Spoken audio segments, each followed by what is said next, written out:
সুপ্রিয় শিক্ষার্থী, কেমন আছো তোমরা?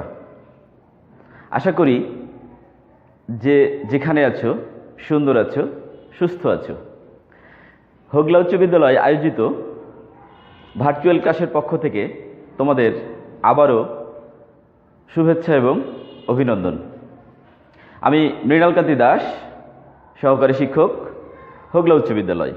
আজকে আমি তোমাদের সামনে এসেছি নবম এবং দশম শ্রেণীর জীববিজ্ঞান বিষয় নিয়ে।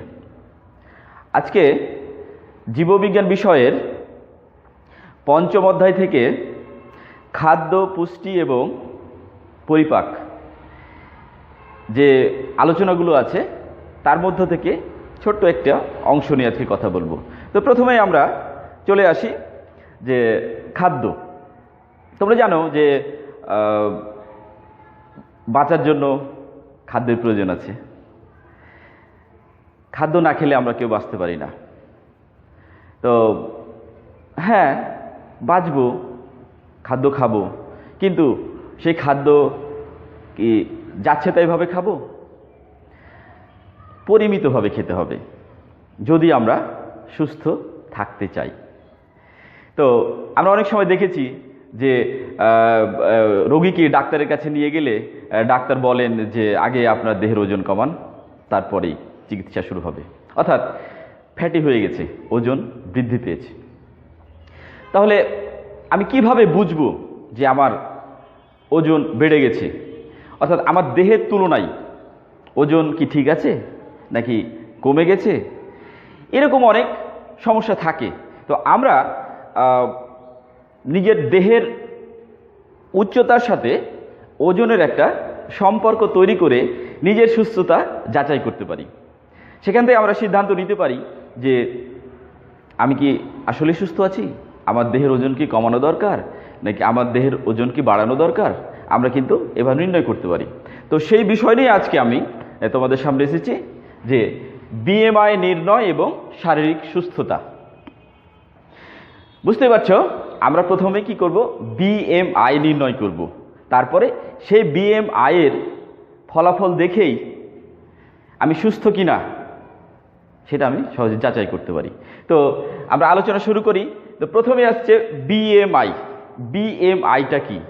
আমরা যদি সংক্ষেপে এভাবে লিখি বিএমআই, অর্থাৎ বডি ম্যাস ইন্ডেক্স। আমরা খুব সহজেই বলে দিতে পারি যে এটা কি, অর্থাৎ দেহের উচ্চতার সাথে ওজনের একটা সম্পর্ক। সহজ কথায় আমরা বলি যে দেহের উচ্চতার সাথে ওজনের সম্পর্ক। তো এর একটা কিন্তু রেজাল্ট আছে। তোমরা এখানে লক্ষ্য করো যে যদি বিএমআই এর মান আমরা নির্ণয় করব পরবর্তীতে, যদি বিএমআই এর মান 18.5-এর নিচে থাকে তাহলে শরীরের ওজন কম, অতিরিক্ত খাদ্য গ্রহণ করে ওজন বাড়াতে হবে। আবার দেখো, যদি 18.5 থেকে 24.9-এর মধ্যে থাকে তাহলে ওই ব্যক্তিটি সুস্বাস্থ্যের অধিকারী হবেন। তারপরে 25 থেকে 29.9-এর মধ্যে যদি হয় তার দেহের ওজন অতিরিক্ত, ব্যায়াম করে অতিরিক্ত ওজন কমাতে হবে।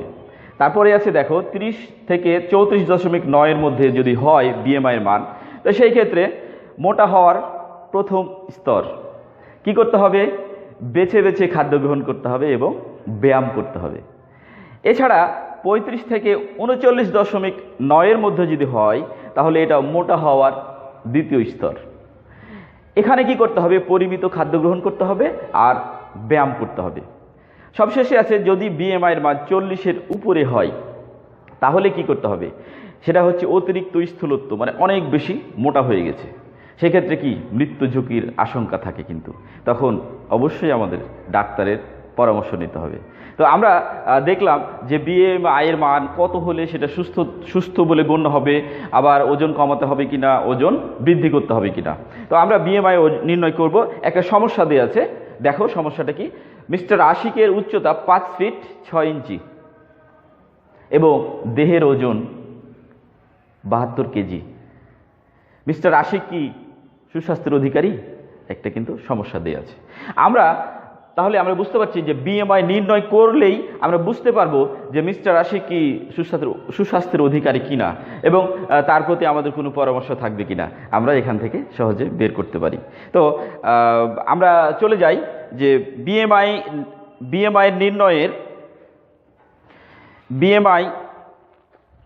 নির্ণয়ের একটা সূত্র আছে। আমরা চলে যাই বিএমআই নির্ণয়ের সূত্রটা কি দেখে নিই। তোমরা লক্ষ্য করো, বিএমআই সমান দেহের ওজন, সেই দেহের ওজনটা হবে কেজিতে আমরা মাপবো। তারপরে এখানে দেহের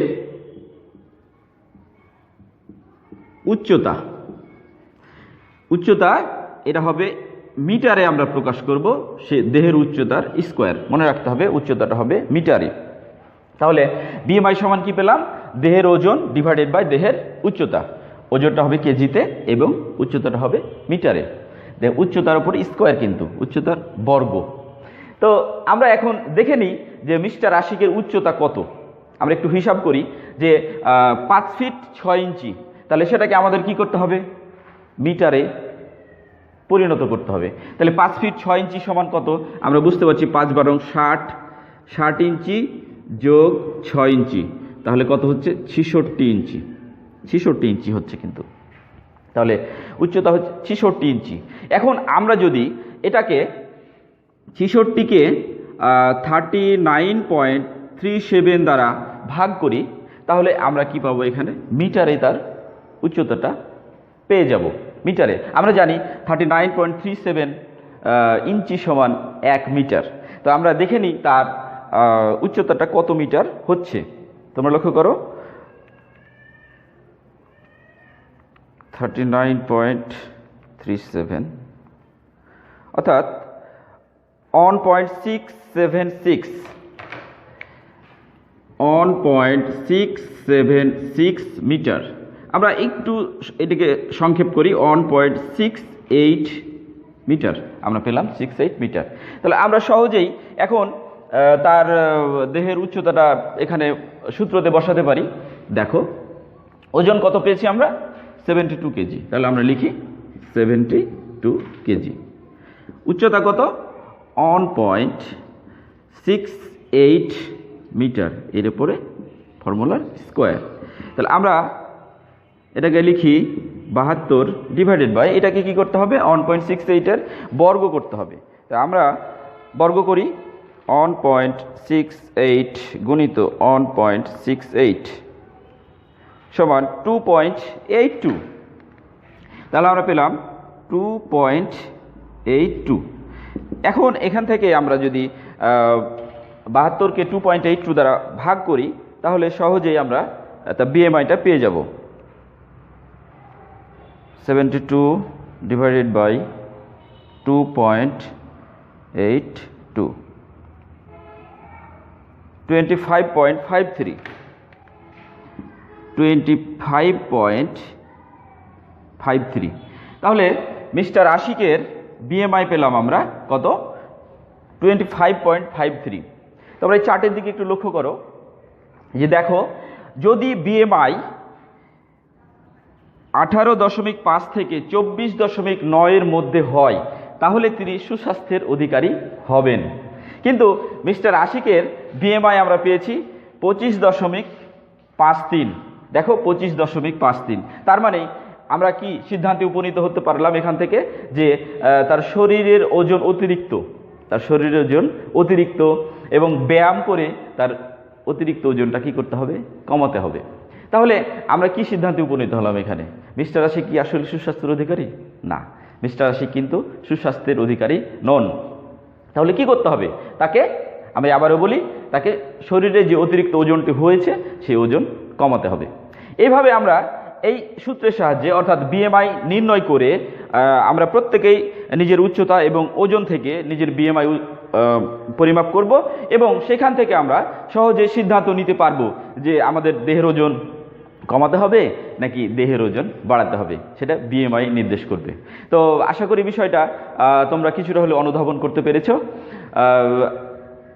তাহলে আজ এই পর্যন্তই, দেখা হবে আবার অন্য কোনো ক্লাসে অন্য কোনো দিন। ধন্যবাদ সকলকে, ভালো থাকো সবাই।